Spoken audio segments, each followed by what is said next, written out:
22절까지 말씀을 보겠습니다. 사도행전 4장 13절부터 22절까지 말씀 봉독해 드립니다. 저희가 베드로와 요한이 기탄 없이 말함을 보고 그 본래 학문 없는 범인으로 알았다가 이상히 여기며 또 그 전에 예수와 함께 있던 줄도 알고 또 병 나은 사람이 그들과 함께 섰는 것을 보고 힐난할 말이 없는지라 명하여 공회에서 나가라 하고 서로 의논하여 가로되 이 사람들을 어떻게 할꼬 저희로 인하여 유명한 표적 나타난 것이 예루살렘에 사는 모든 사람에게 알려졌으니 우리도 부인할 수 없는지라. 이것이 민간에 더 퍼지지 못하게 저희를 위협하여 이후에는 이 이름으로 아무 사람에게도 말하지 말게 하자 하고 그들을 불러 경계하여 도무지 예수의 이름으로 말하지도 말고 가르치지도 말라니 베드로와 요한이 대답하여 가로되 하나님 앞에서 너희 말 듣는 것이 하나님 말씀 듣는 것보다 옳은가 판단하라. 우리는 보고 들은 것을 말하지 아니할 수 없다 하니 관원들이 백성을 인하여 저희를 어떻게 벌할 도리를 찾지 못하고 다시 위협하여 놓아 주었으니 이는 모든 사람이 그 된 일을 보고 하나님께 영광을 돌림이로라. 이 표적으로 병 나은 사람은 40여세나 되었더라. 아멘. 기도하겠습니다. 하나님 아버지 감사합니다. 이렇게 하나님의 백성들, 하나님의 자녀들 한자리에 불러 모아주시고 하늘의 아버지 말씀의 잔치를 베풀어 주심을 감사합니다. 그 말씀이 세상을 창조하셨고 오늘날까지 다스리셨고 또한 아버지 그 말씀이 우리에게 임하여서 예수님을 영접하고 하나님 자녀되게 하심을 감사를 드립니다. 이제 오늘 주시는 말씀도 우리에게 생명이 되게 하여 주시옵소서, 은혜가 되게 하여 주시옵소서, 하나님의 것으로 덧입힌 바 되게 도와주옵소서. 세상 것이 사라지게 하시고 세상의 생각이, 세상의 방법이, 세상의 아버지 의식이 말씀으로 덮여지게 하여 주옵소서. 주님 함께 하시고 역사하실 줄을 믿사오며 예수님의 이름으로 기도하옵나이다. 아멘. 한번 인사합니다. 하나님께서 복 주시고 복 주십니다. 하나님께서 번성케 하시고 번성케 하십니다. 은혜 많이 받으시기 바랍니다. 네. 퀴즈를 하나 내려고 그래요.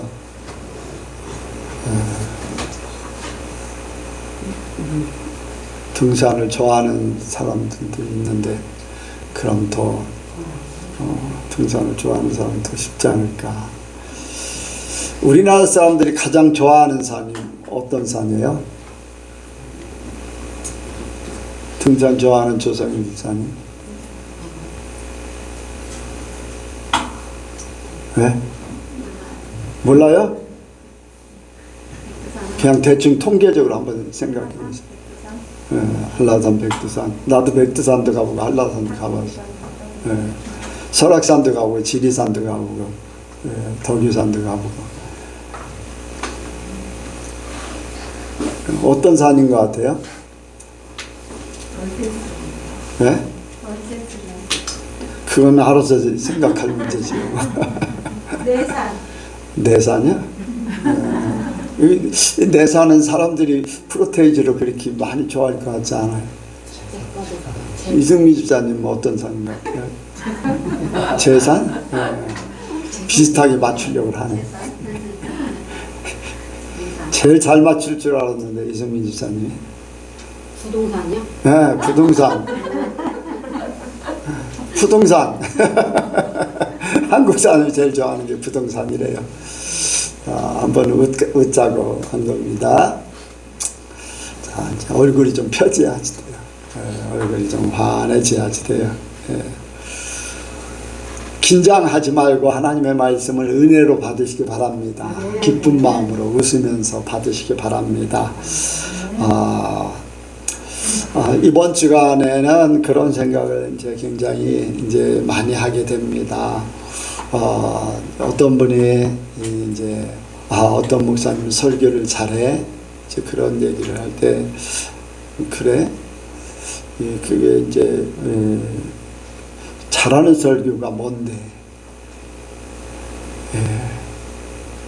사람들이 말하는 설교, 잘하는 설교, 사람들이 부흥 강사 하면은 뭐 설교를 잘해서 부흥 강사도 하고 막 또 유명해지기도 하고 막 그러는데, 어쨌든 제가 아는 사람들 중에도 부흥 강사들이 여러 명 있고, 이제 목회 일선에서 떠난 그러한 분들도 많이 있습니다. 이제 일선에서 떠난 분들 막 70세, 75세, 80세 되신 분들이라면은 평생을 목회를 했고, 평생을 하나님 말씀으로 살고자 했고, 성도들에게도 그렇게 가르쳤고 한데, 그들의 삶을 이제 보면서 어떤 목사님하고 대화하면서 왜 요즘에 그 사람들을 안 만납니까? 그랬더니 그 사람들은 만나면 싸워. 목사님들인데 그래요? 이게 이제 목사님이라 이제 어떤 목사님들은 목사님 얘기하면 굉장히 싫어해요. 그런데 이제 그래도 교회 지도자이고 성도들을 이끌어가고 우본이 보여야 되기 때문에 이런 말씀을 드리는 겁니다. 오해하지 마시기 바랍니다. 근데 목사님들이 어떤 때는 손찌검을 하기도 하고 욕을 하고 물건을 집어던지고 일반인들 앞에서 모이면 그렇게 많이 하기 때문에 가기가 싫다 하는 그런 얘기를 합니다. 그런 얘기를 들을 때 이제 생각을 해보는 겁니다. 또 우리 주변에 일어나는 일들 중에 정말로 일반인들이 볼 때에도, 안 믿는 사람들이 볼 때에도 덕이 안 되고 손가락질하고 또 이상히 여기는 그런 부분들이 우리 주변에도 많이 있습니다. 그런 모습을 보면서 이제 안 믿는 사람들은 제껴놓고 이제 그런 생각을 해요.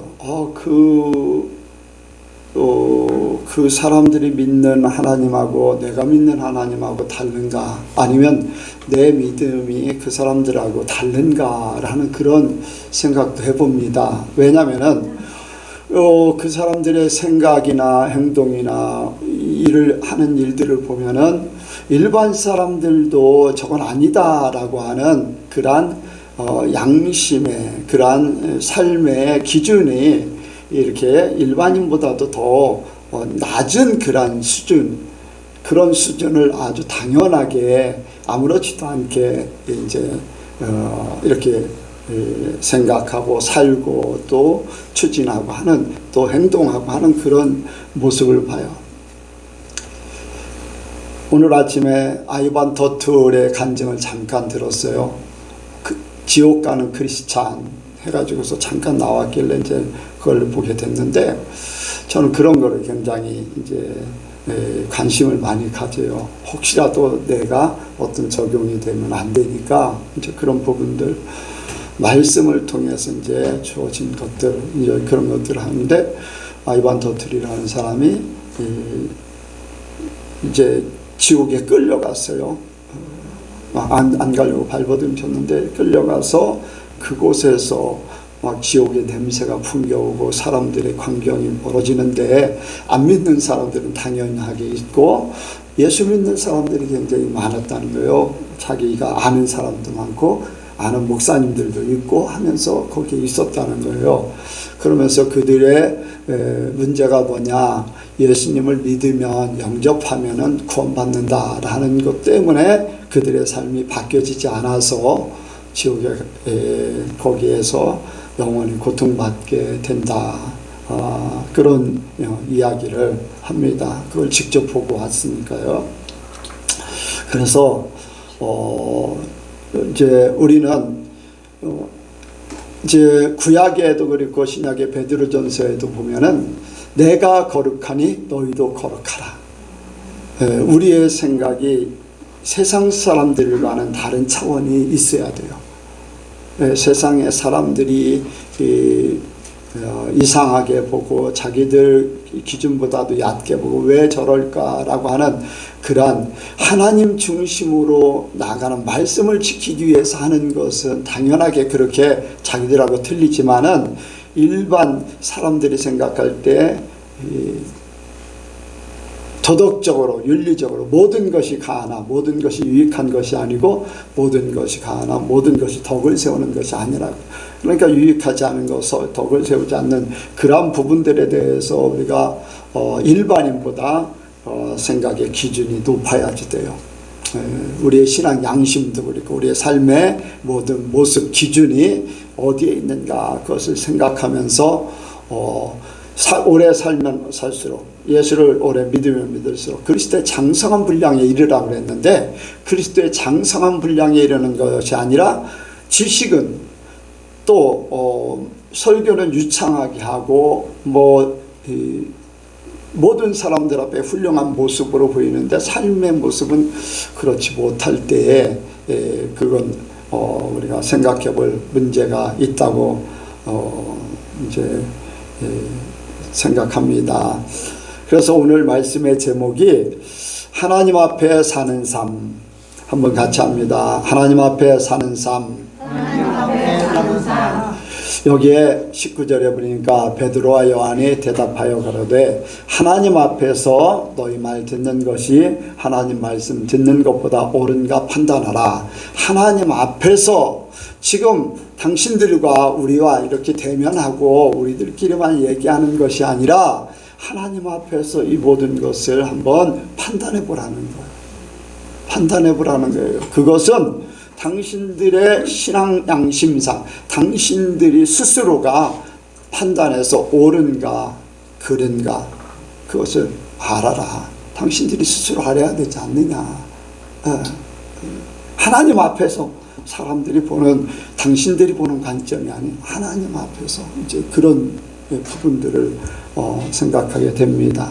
하나님께서 그렇다면 하나님의 수준은 사람의 수준하고는 다르잖아요. 일반인들 보통 사람들의 수준하고는 다르잖아요.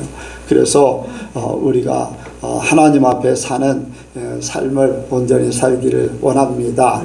이러한 삶의 특징 오늘 말씀 속에 보면 앞으로 우리도 이런 일을 겪을 일들이 분명히 있기 때문에 이 말씀을 생각하면서 우리도 준비해야 되고 또한 그러한 삶을 살아야 되고 평소에 그 삶이 훈련되어지길 원합니다. 평소의 삶이 훈련되어져야 돼요. 순교도요 그냥 순교가 되는 게 아니라 평소에 순교자의 마음이 돼야 돼요. 순교 그래도 쉽지 않잖아요. 닥치면 그런데 미리 훈련되어지기를 원합니다. 여기에 이제 베드로와 요한이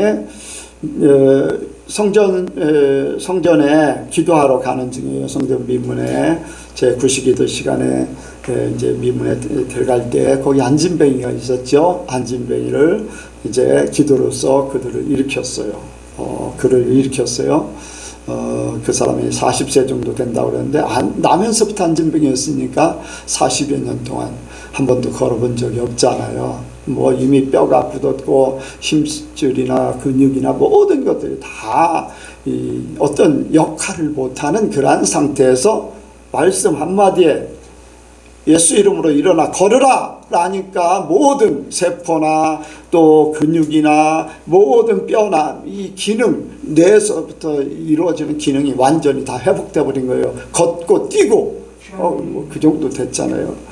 40년 동안 그랬는데 말씀 한마디 그러니까 말씀이 얼마나 능력이 있어요.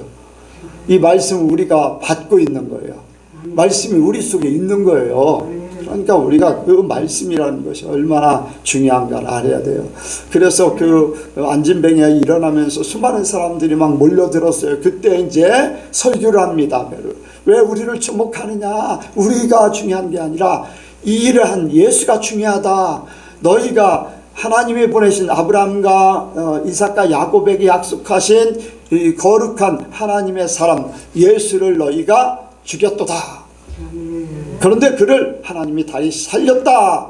그러니까 아니 유대인들이 생각할 때 또 대제사장이나 또 사두개인들, 바리새인들 이런 사람들이 유대인들의 공통적인 사람들이 생각할 때 아니 하나님이 보내신 메시아를 우리가 죽였어 막 소동이 일어나는 거예요. 그리고 이제 사람들이 막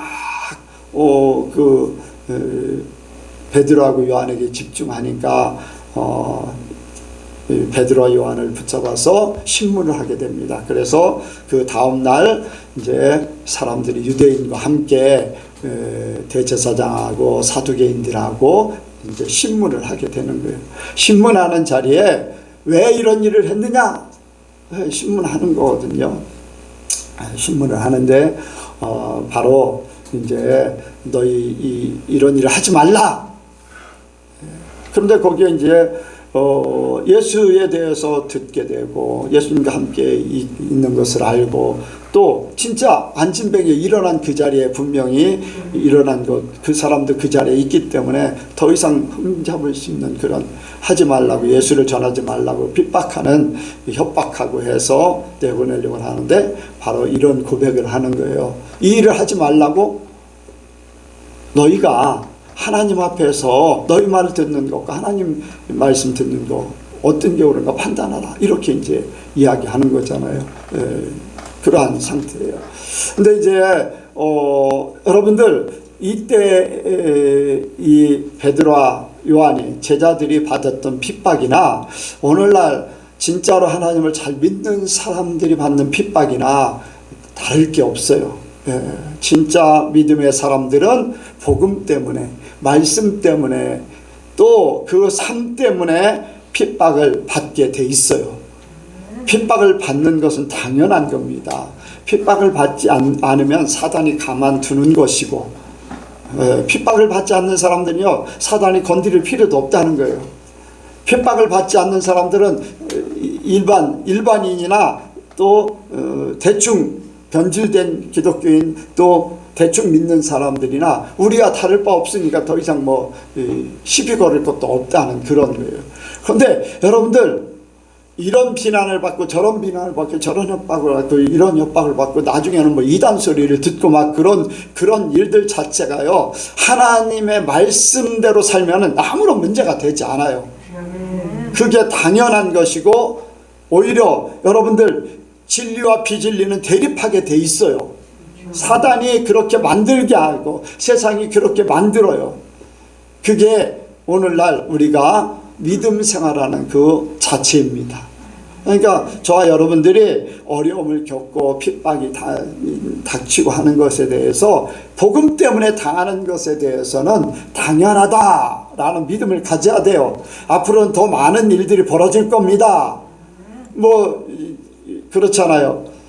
백신 안 맞은 사람들 식당에도 못 들어가게 하고 카페도 못 들어가게 하고 막 핍박을 받은 교회가 못 모이게 하고 막 그런 핍박을 받았어요. 그러나 이것은 작은 겁니다. 작은 거예요. 작은 거.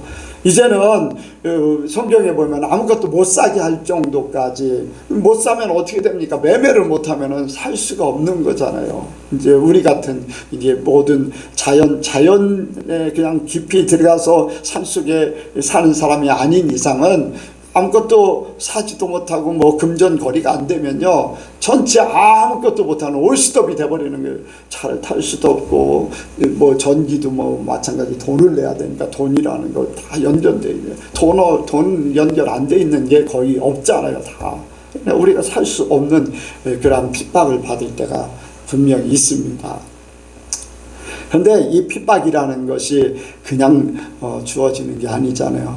이 비진리와 진리가 대립할 때 진리의 사람들은 항상 예수님을 닮아감으로 비우고 아멘 양보하고 심지어는 죽고 모든 것을 포기하는 거예요.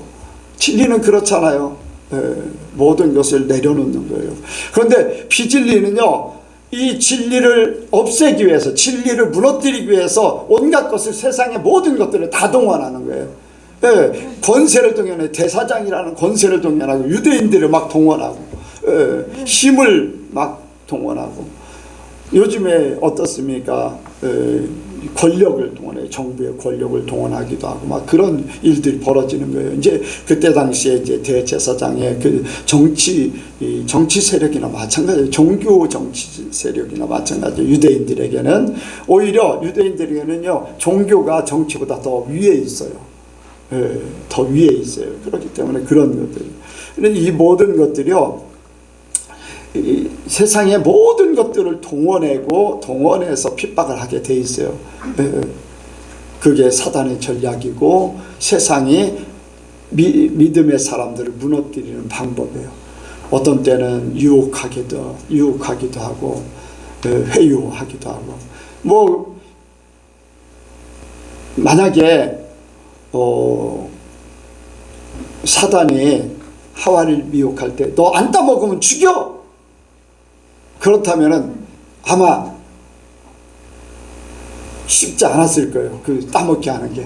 그런데 살살 미혹해서 유혹을 해서 좋게 너 따먹으면 이렇게 될 거야. 좋은 말로 막 비욕하니까 거기에 넘어가 버리는 거예요. 여러분들, 우리가 좋은 말로 하면요 쉽게 넘어가요. 경고를 하면은 쉽게 안 넘어가요. 네.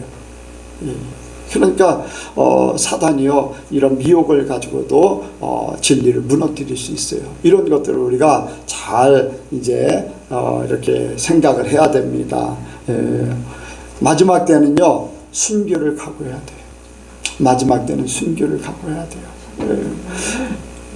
마지막 때 이제 어느 정도냐면은 탈국을 할 때 보면은 타작마당에서 그냥 이렇게 볕낫이 떨어지는 게 아니잖아요. 타작 막 이렇게 돌아가는 거에 의해서 막 털어버리는 거거든요. 털어버려.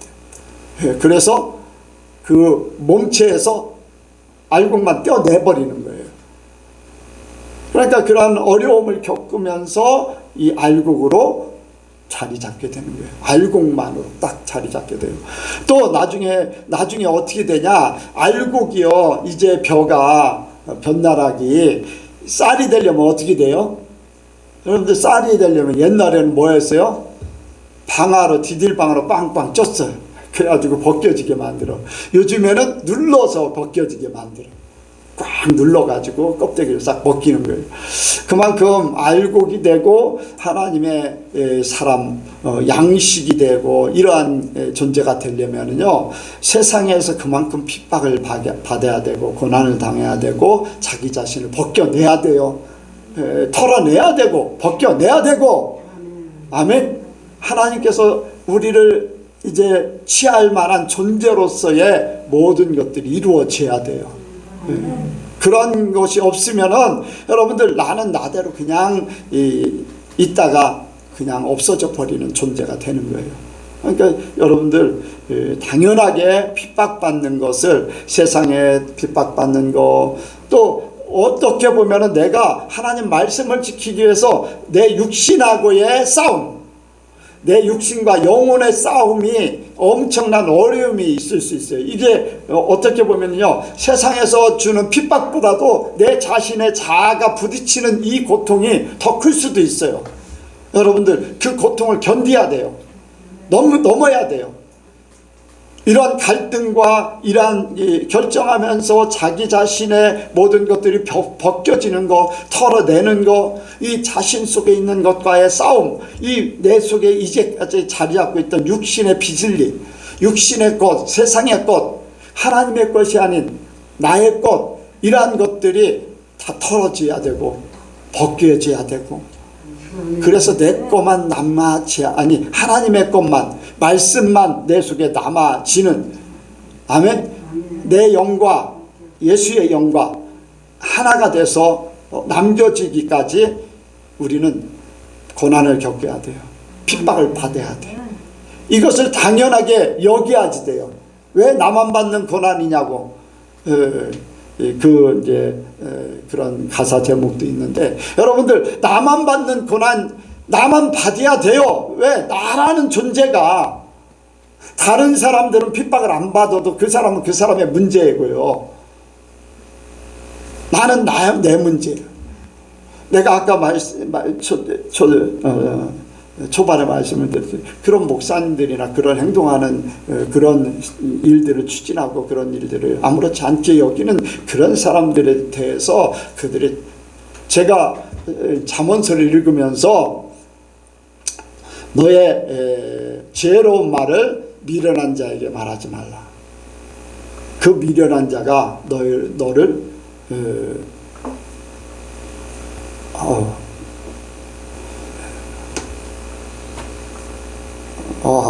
단어를 잊어버렸어요. 우습게 여긴다는 거예요. 업신여긴다. 참 업신여긴다는 거예요. 지혜로운 말을 미련한 자에게 말하지 말라. 그가 너를 업신여긴다. 이해하지 못한다는 거예요. 오히려 업신여긴다는 거예요. 여러분들, 하나님과 나와의 관계 속에서 우리는 내 자신, 왜 나만 받는 고난이냐고, 여러분들 더 지혜로워지기 위해서, 하나님 편에 서기 위해서 더 많은 나만 받는 고난을 더 많이 겪으시길 주의 이름으로 축복을 드립니다. 더 많은 죽음의 십자가를 지어야 되고, 채찍에 맞아야 되고, 사람들에게 더 많은 모욕을 당해야 되고, 질타를 당해야 되고, 어떤 때는 모함을 받아야 되고. 예수님이 그랬잖아요. 예수님이 그랬어요. 예수님을 죽이기 위해서 그랬어요. 나도 세상에서 죽기 위해서, 세상에서 나를 죽이기 위해서, 그게 당연한 겁니다. 네, 당연한 거예요. 그러니까 우리 예선교회는요, 다 그렇게 당하길 바랍니다. 여러분들 힘든 게 오히려 약이에요. 하나님 앞에 바로 설 수 있는 기회가 되기 때문에. 세상 일 때문에 힘들고 세상 때문에가 아니라 하나님 말씀 지키, 복음 때문에 당하는 이 고난, 핍박, 이런 것을 당연하게 여길 수 있는 그러한 우리 예선교회 성도들이 되기 원해요. 수많은 사람들이 같이 예배를 드려도 쭉정이면 아무런 소용이 없어요. 예수가 그 중심에 없으면 안 돼요. 수만 명이 예배를 드리고 수천 명이, 수백 명이 예배를 드리는데 그 속에 예수가 없다는 것은 그 삶이 예수가 아니라는 거잖아요. 말씀이 없다는 거예요. 그러니까 우리는요, 내 자신이 핍박받고 또 고난당하고 이런 것들을 복음 때문에 겪어가는, 복음 때문에 이러한 것이 빨리빨리 이루어지므로 진짜 주님이 오실 때, 나를 부를 때, 아니면 주님이 내가 주님 오시기 전에 내가 주님 앞에 부름받을 때 완성된 존재가 된다면 얼마나 좋겠습니까? 완성된 존재. 그러니까 여러분들, 복 받는 것도 좋아요. 그런데 내가 복 받는 게 영적인 복을 받는 거, 영적인 예수님을 닮아가는 거. 예수님을 더 닮아가기 위해서 나 자신의 핍박을 두려워하지 말고, 고난을 두려워하지 말고, 복음 때문에 핍박과 고난과 이 모든 것들이 당연하게 오는 것이다. 그것이 없으면 사단이 내버려 두는 거예요. 지옥 갈 거 그냥 내 사람이다라는 거예요. 너 예수 믿냐? 그런데 너는 내 사람이야. 그거나 똑같아요. 진짜가 아니기 때문에 그 무너뜨릴 필요도 없다는 거예요. 그러니까 여러분들, 더 많은 고난을 당하는 것에 대해서 이상히 여기지 말고 그 안에서 오히려 하나님의 것을 찾고 나 자신을 변화시켜 갈 수 있는 그러한 예선교회가 되기를 원합니다. 그런데 이제 두 번째로 생각할 것은 핍박이라는 것, 고난이라는 것이 어디에서 오는가? 이것은요, 우리 이제 여기에 보면은 여기에 예루살렘에서 성전에서 그런 일들이 벌어졌어요. 가장 핍박이 심한 것, 전쟁이 가장 잘 일어날 수 있는 부분은 가장 가까운 데 있는 존재가 가장 핍박이 심하고 전쟁도 심하고 고난을 갖게 하는 거예요. 그러니까 여러분들, 우리 주변에 나하고 아는 사람이 왜 저럴까? 내 주변에 어떤 존재가 그렇다. 그거요, 하나님이 당연하게 나를 훈련시키기 위해서 가장 가까운, 나를 가장 잘 아는, 또 그런 일들에 대해서, 내가 하는 일들에서 너무나 잘 아는 그러한 존재가 그 일을 가지고 나를 시비하고 고난을 겪게 하고 이런 것들을 우리가 생각할 수 있어요. 여기에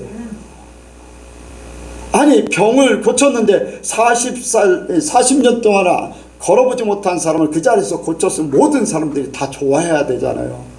그래서 사람들은 모여들었는데 근데 거기에 신앙으로 예수를 증거하기 때문에 그 신앙의 가장 이제 대표자적인 그때 당시에 대표자적인 대제사장이 또 사두개인들 종교적인 권세를 가진 종교와 또 정치와 이제 연합되어 있는 사두개인들이 나서서 예수에 대해서 막 이제 핍박을 하는 거죠. 그러니까 예수님이 이제 그 자리에 없으니까 제자들을 핍박하는 것이 바로 예수를 핍박하는 거나 마찬가지잖아요. 그러니까 그 종교에 대해서 가장 잘한다고 하는 대제사장이나 또 그 정치의 힘을 이렇게 권력을 뒤에 업은 사두개인들이 이제 예수를 믿는 사람이 그 로마에 아니면 이스라엘 나라에 해가 될 것 같은 그런 문제가 생기는 거예요. 종교적으로도 문제가 생기는 거예요. 이런 것들 때문에 이제 베드로와 요한을 핍박하는 거예요. 그러니까 우리 주변에서 나를 핍박하는 사람, 모르는 사람이 핍박하는 것도 아니고 또 어떠한 일들을 행할 때 내가 갈등을 느끼게 만드는 이러한 것도 멀리 있는 존재 때문에가 아니라 가장 가까운 존재, 가족이라던가 또 친구라던가 뭐 이웃교회라던가 아니면은 뭐 나와 거래하는 사람이라던가 내가 다니는 직장의 동료라던가 이런 사람들 때문에 내가 훈련되어지는데 그것이 어떻게 보면 주변 사람들이 나를 핍박하는 것 같이 고난을 겪게 하는 것 같이 그렇게 되는 거죠. 그래서 먼데 있는 것이 아니라 가장 가까운데 나를 가장 잘 아는 사람이 또 나의 같은 분야에 있는 사람들이 더 많은 핍박을 할 것이다.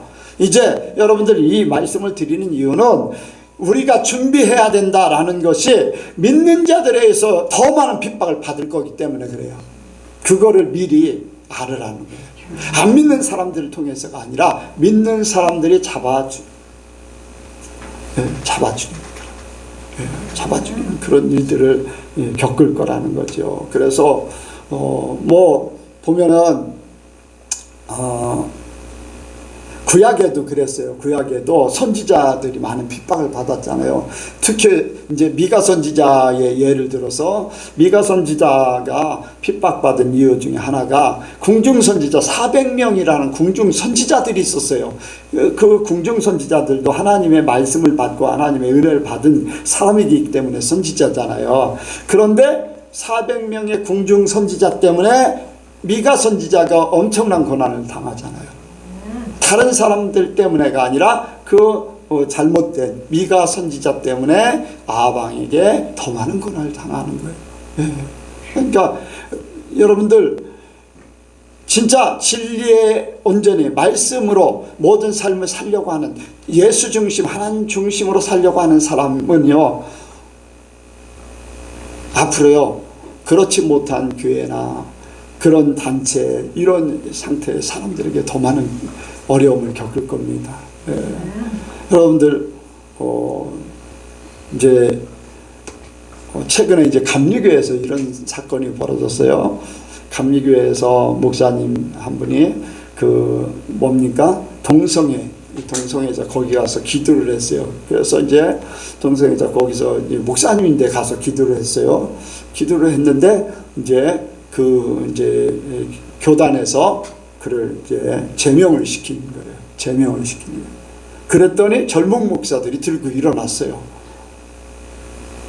들고 일어났다는 것은 그 사람이 하는 것이 정당하다고 제명할 수 없다. 이제 그런 쪽으로 이제 나간 거죠. 그럼 젊은 목사님들의 생각은 그 기도한 사람하고 다를 바 없는 거죠. 거기에 지지하고 그런 거예요. 그러니까 앞으로 이런 일들이 이제 점점 더 많아질 겁니다. 더 많아요. 차별금지법을 막 내세우고 하는 사람들, 예수 믿는 사람들도 많이 있어요. 종교 거기에 이제 국회의원들 중에서도 예수 믿는 사람들 다른 이유를 들어서도 막 그렇게 하기도 하는데, 어쨌든 그러한 일들을 통해서 진짜 말씀을 지키려고 하는 그런 사람들이 더 어려움을 겪게 되겠지요. 뭐 WCC 같은데 이런 데서 이제 같은 하나님을 믿는다고 하는 가톨릭이나 또 다른 이제 WCC에 가입되어 있는 교회들이 다 모여가지고서 진짜 말씀을 지키려고 하는 이제 그런 사람들에게 이제 고난을 줄 수밖에 없는 거지요. 그래서 믿는 자들을 통해서 더 많은 고난을 당할 거라는 거, 우리는 미리 알아야 됩니다. 안 믿는 사람들이 아닌 믿는 사람들에게 우리가 바로 살면요, 하나님이 지켜주십니다. 하나님이 책임져 주실 거예요. 그러니까 우리 이러한 것들을 깨닫기를 원합니다. 여러분들 보면은 욥이라는 사람은 어땠습니까? 욥은요, 하나님을 너무 잘 믿기 때문에 사단에게 핍박을 당했잖아요. 사단에게 이렇게 막 시험해보라고 해서 고난을 겪었어요. 만약에 하나님을 잘 못 믿었다면 그렇게 고난을 당하지 않았을 수도 있잖아요. 그러면은 우리도 하나님을 더 잘 믿으면은 이런 고난을 당할 수 있다.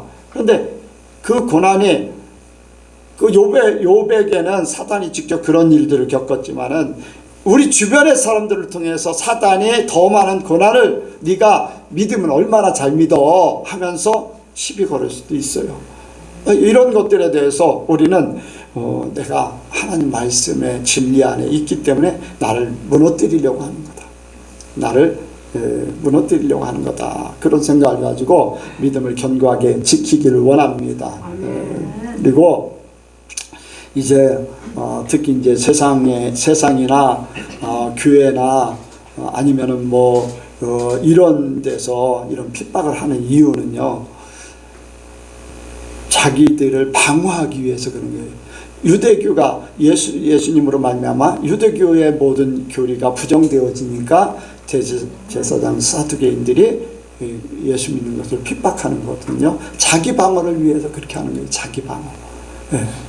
그러니까 여러분들 잘못되어 있기 때문에 자기들이 정당성을 내세우기 위해서 핍박을 해야 돼요. 힘에 의해서. 힘에 의해서. 이제 중세시대 때 보면은 칼빈, 이렇게 종교개혁 했던 칼빈 있잖아요. 칼빈이라는 그 사람이요, 굉장히 많은 사람들을 죽였어요. 자기하고 교리가 안 맞는다고. 그 중에 카톨릭보다도요, 재침례를 받은 사람들, 재침례를 받은 사람들이 많이 죽었고, 또 누굽니까? 우리가 이제 작은 소책자의 클라우스 벨빈과 같은 그러한 종교 개혁자들에 의해서 많은 죽임을 당하고, 이제 침례교의 정통 침례교에 이제 이렇게 교인들이 이제 많이 죽임을 당했어요. 이제 카톨릭하고는 전혀 다르기 때문에 이제 우리 침례교회는 카톨릭을 이단으로 보고 있어요.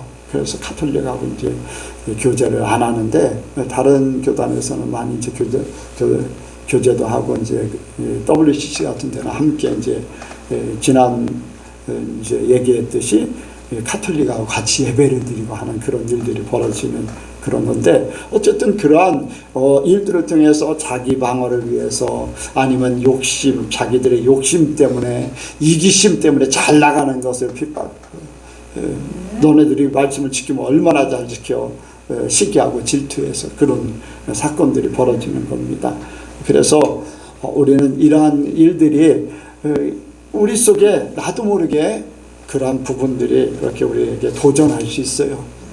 도전할 수 있어요. 이제 세상의 교회들, 세상과 다를 바 없어요. 그래서 세력을 등에 업고서 막 어려움을 겪게 그렇게 만들 거죠. 그러니까 우리가 미리 알고 준비하기를 원합니다. 마지막으로 우리가 생각할 수 있는 것은요, 우리가 하나님 앞에 사는데 믿음은 자신의 신앙 고백 속에 있습니다. 믿음, 자신의 신앙 고백이에요. 여러분들, 진정한 신앙 고백은 예수를 알아야 돼. 아멘? 예수를 바로 알아야 돼. 베드로가 사람들 앞에서 왜 우리를 주목하느냐? 이 일을 하신 분은 예수다. 그리고는 예수님에 대해서 정확하게 모든 것을 설명을 합니다. 여기에 보세요. 자, 13절 시작. 저희가 베드로와 요한이 기탄없이 바람을 보고 본래 이상히 여기며 또 그 전에 예수와 함께 있던 줄도 알고. 아멘. 여기에 베드로와 요한이 이 갈릴리 사람들이잖아요. 갈릴리에 무슨 선한 것이 날 수 있느냐? 이미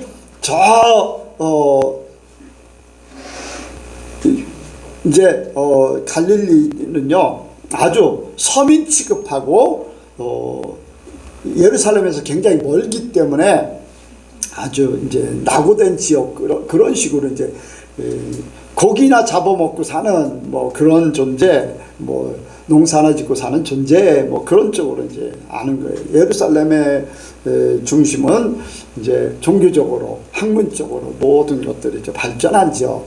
근데 갈릴리 사람인 베드로와 요한이 이렇게 학문이 없는 줄 알았는데 기탄 없이 말하는 것을 보고서 그들이 놀랐어요. 근데 이들이 그냥 말하는 게 아니에요. 그들이 예수님을 따라다녔어도 그렇게 막 예수님에 대해서 잘 몰랐거든요. 돌아가시고 나서 또 다시 부활하시고 나서 승천하실 때까지도 예수님에 대해서 100% 알 수가 없었어요. 그런데 그들이 성령 받고 나서 그들에게 모든 것들이 생각나지고, 모든 것들을 깨우쳐 주시고 성령께서, 그러니까 그 모든 사건들이 다, 모든 것들이 꿰차듯이 이렇게 모든 것들이 알아진 거예요. 여러분들, 우리가 성경을 읽어야 돼요. 성경 읽는데 이것을 다 우리가 기억할 수 없어요. 그런데 성령께서 우리에게 생각나게 하셔. 말할 수 있는 말을 주시고, 단원들에게 붙잡혀가도 걱정하지 말라. 말할 수 있는 말을 입에 넣어줄 것이다. 생각나게 하신다는 거예요. 여러분들 믿으시기 바랍니다. 그러니까 여러분들, 우리는요 하나님이 나를 책임져 주시고 계시고 성령께서 나를 인도하실 것이고 성령께서 그때그때마다 대처할 수 있는 모든 것을 이루어 주실 거다. 나를 인도하시기 위해서 이 땅에 오셨기 때문에, 우리에게 오셨기 때문에. 아멘. 그러니까 이러한 예수를 바로 아는 거, 성령을 통해서 바로 알기 원합니다. 베드로의 고백이요, 성령 받고 나서 이러한 고백이 있는 거, 여러분들 성령과 함께 예수에 대해서 철저하게 알아야 돼요. 성경만 읽는다고 되는 게 아니라 성령을 의지하세요. 그래서 성령께서 깨닫게 하신 역사를 이루기를 원합니다. 그래서 하나님께서 왜 예수님을 보내셨고, 예수님을 왜 십자가에 못 박게 하셨고, 또 예수님이 부활하신 이유와 승천하시고, 또 예수님께서 어떻게 오실 것인가, 예수님이 우리에게 어떻게 살라고 말씀하셨는가, 이러한 것들을 알아야지 내가 진정한 신앙 고백이 되는 거예요. 신앙 고백을 하는데 그냥 예수 믿으면 천국 가, 그런 맞을 수도 있고 틀릴 수도 있다는 거예요. 당연하게 예수 믿어야 천국 가요. 그런데 삶이 바뀌어지지 않으면 안 된다는 거예요. 영으로 시작했다 육으로 맞춰질 수 있다는 거예요. 갈라디아서 그랬잖아요. 많은 곳에서 그렇게 말씀하고 있어요. 주여 주여 하는 자가 다 천국에 올라갈 것이 아니다라고 했고요.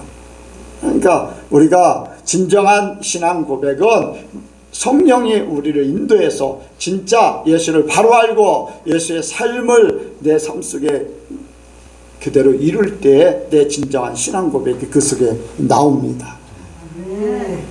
그 속에 나오는 거예요. 그래서 그 신앙 고백 속에 예수님 때문에, 이런 예수님이기 때문에 나는 그래서 예수를 믿고 그것 때문에 나는 하나님 앞에 온전하게 서기를 원한다. 그래서 성도는요, 이 예수를 마음에 품고 사람들과 하나님 앞에 사는 거예요. 네. 우리가요 사람들 앞에 분명히 우리의 모든 것들이 다 보여지고 우리가 또 말을 해야지 돼요. 우리 핍박하는 사람에게 또 알고자 하는 사람에게 말할 수 있는 근거, 그리고 하나님 앞에 살기 때문에 여기에 유대인들이나 유대인들, 대제사장, 사두개인들, 이때까지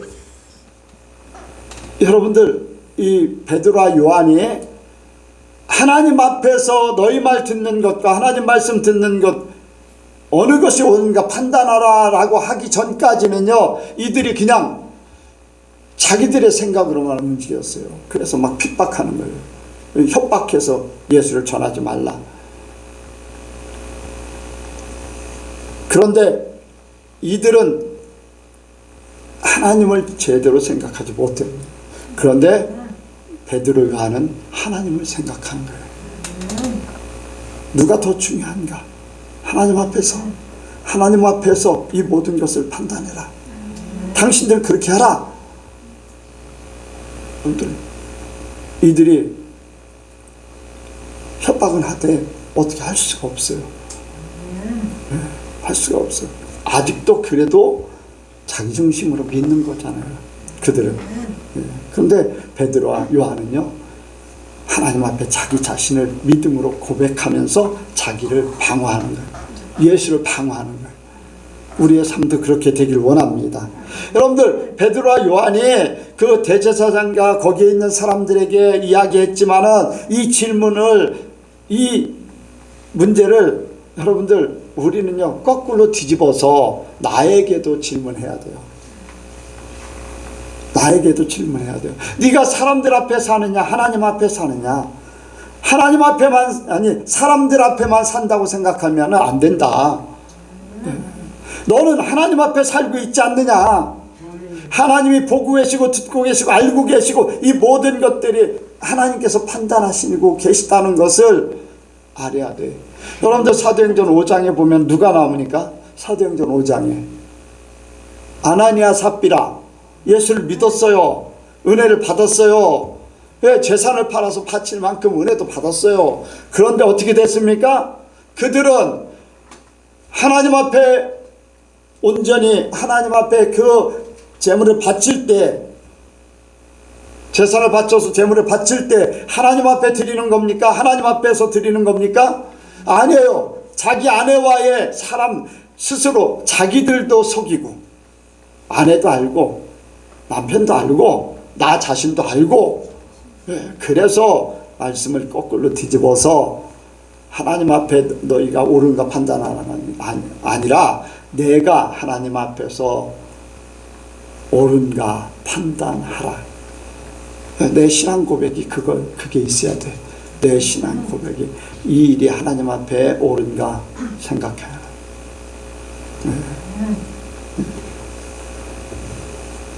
바울이 베드로를 책망했다고 했잖아요. 베드로를 책망했는데 이방인과 같이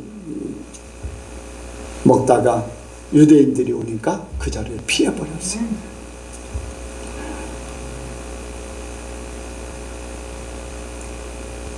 그때 바울이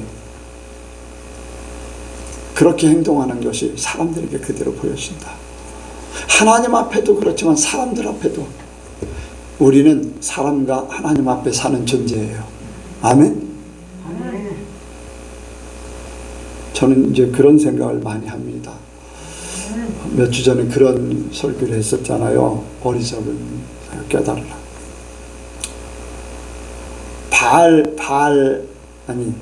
발람 선지자가 발락 왕에게 갈 때에 처음엔 하나님이 가지 말라고 그랬잖아요. 그런데 간다고 하니까, 그거 간다고 하니까 허락했어요. 그래 가. 하나님 기쁜 마음으로 했을까요? 아니잖아요. 가는 길까지 막았어요.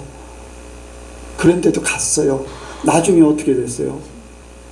그 사람의 행동 때문에 이스라엘 사람들이 어디에요? 발람 선지자도 갔는데 발락 왕이 초청하니까 발람 선지자도 갔는데 이스라엘 백성들이 우리도 가면 어때? 왜? 발람 선지자가 갔기 때문에 우리도 그냥 가면. 그래서 이방 여인을 끌어들이고 분란함 난리가 나버렸잖아요. 하나님이 처음에 안 돼 계속 주장하면요, 그래 네가 그러면 네 마음대로 해.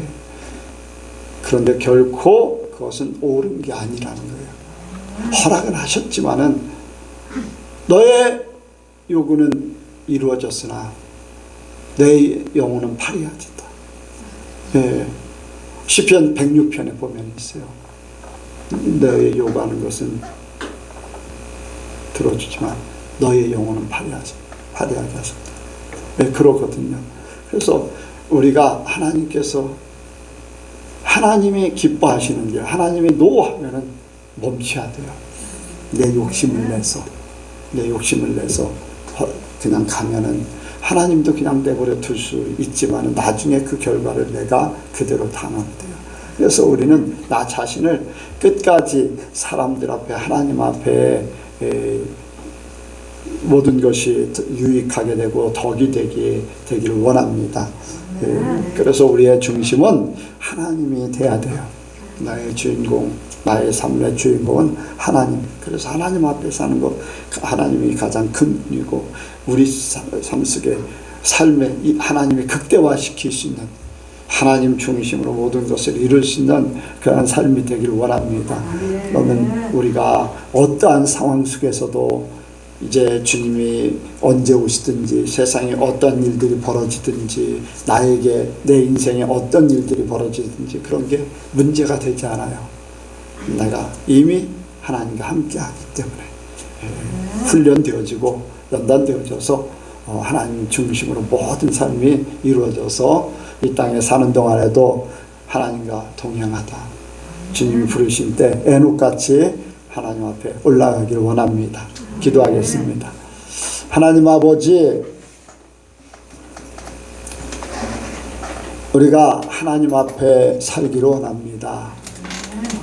하나님 앞에 부끄러움 당하지 아니하고, 하나님 앞에 내보냄 당하지 아니하고, 하나님이 기뻐 받으시고 예수님이 스데반같이 손을 벌려 환영하는 그러한 존재들이 되기 원합니다.